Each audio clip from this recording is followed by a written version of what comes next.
नमोऽस्तु नारायणमन्दिराय नमोऽस्तु हारायणकन्धराय नमोऽस्तु मत्स्याय लयाब्धिदाय नमोऽस्तु कूर्माय पयोब्धिदाय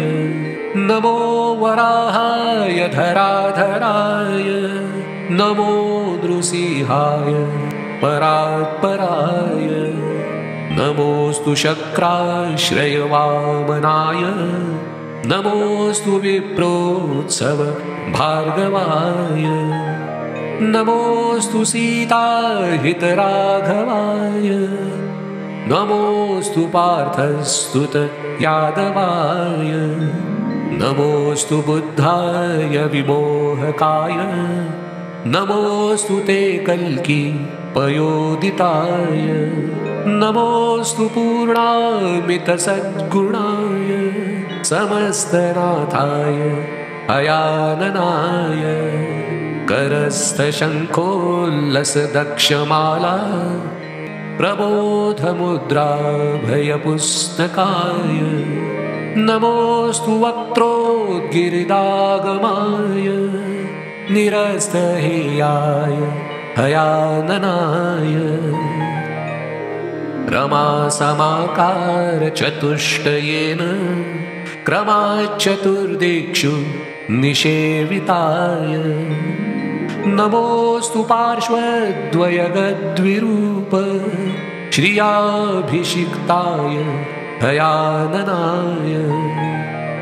किरीटपट्टाङ्गदहारकाञ्ची सुरत्नपीताम्बर नुपुराद्यैः विराजिताङ्गाय नमोऽस्तु तुभ्यं सुरैः परीताय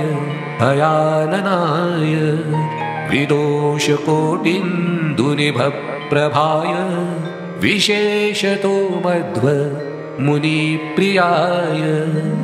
विमुक्तवन्द्याय नमोऽस्तु विश्वविधूतविघ्नाय हयाननाय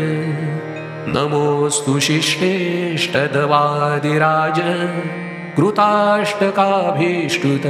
चेष्टिताय दशावतारैस्त्रिदशार्थदाय निशेषबिम्बस्थ हयाननाय नमोऽस्तु पारायणचर्चिताय